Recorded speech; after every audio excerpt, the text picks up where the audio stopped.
بسم الله الرحمن الرحیم. السلام علیکم ورحمۃ اللہ وبرکاتہ. مرګو ته تاسو په خدمت کې حاضر او الحمدلله څنګه چې زمونږه رومبي میشن الحمدلله د یتیمانو دی د هغه یتیمانو په سلسله کې مفتی زین الله سے بیګارن کړو تیرا زمونږ مدرسې ته د دیر د علاقې نه د دیر په بیا د ډیر لري علاقې نه چې کوم دی یو طالب علم راغلی د دوره تفسیر لپاره او الحمدلله ځوان دی لکه خو یتیم دی او ماشوم من خلک کمزور دي غره ته دغه وی چې د پور داستان چې کمزور دی یو کې आवाज دی او داسې وسته ګټه مټه سستنه چې د کپړو د کتابونو ولې ضرورت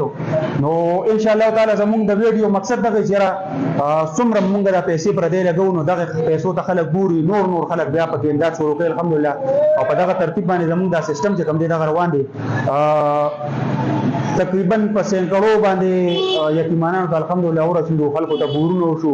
ویلچیر وته ملاو شو کور په یتیمانو الحمدلله هم په دې ساوړې کې جوړ شو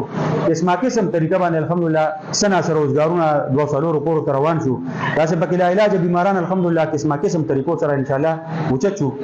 اوس دروځي بندوبست ان شاء الله زمانه دغه خپل مسلمانانو برپور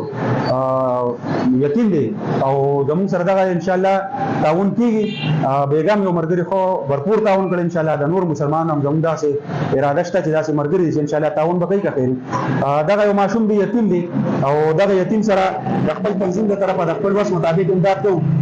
چیرې دا دغه نشي اته سیف دا زرو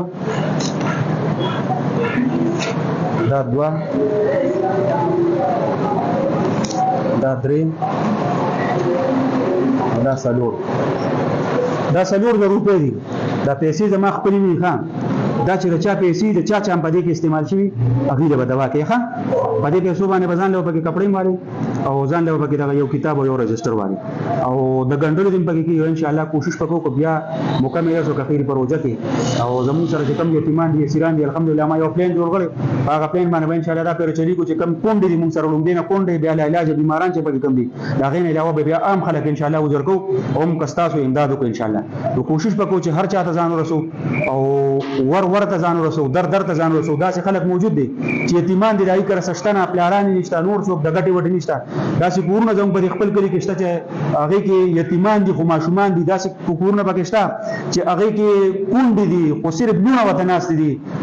د غټي وټي څوک نشته الوادي نشته ځامن نشته دا چې لا علاج بیماران دي پکې چې الحمدلله ټول ګوته په ګوته مارېست دي کبيام پکې زمانه څوک پاتې شوی را پاتې شوی بیا پکې وینا کوي چې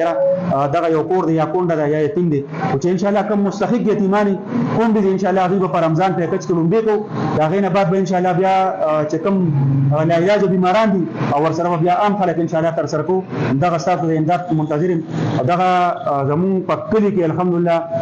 مدرسې دي مختلف قسم مدرسې دي الحمدلله ټول مدرسې چې کوم دي قابل تعریف دي او زمونږ میشن د دې لپاره نه چې زه د دې طبقه سره یا د فرقې سره زه امداد کوم دی بل سره نه کوم الحمدلله چې د چا مدرسې په کم ځای کې د چا ضرورت دي هغه رمضان رسو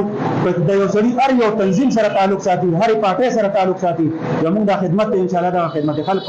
د پارټي بازار لپاره نه د فرقواریت لپاره نه ان شاء الله چې چا کم ضرورت دي کم ځای کې زموږ د आवाज د کول ضرورت دي هغه ته بزان رسو ان شاء الله تعالی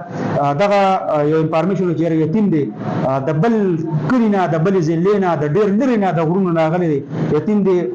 خوددار دی او دوره تفسیر دی ان شاء الله دغه پیسو کې چې چا ویسل ان شاء الله تعالی نو ما ته دا پوره نظر زموږ یقین دي سره د بخښي د مسلمان ان شاء الله هغه ته دغه اجر الله پاک ورکړي دغه پیسې ځان سره سنبال کا او پروګرامونه سره شیر کوي ډیر مهرباني ډیر شکریا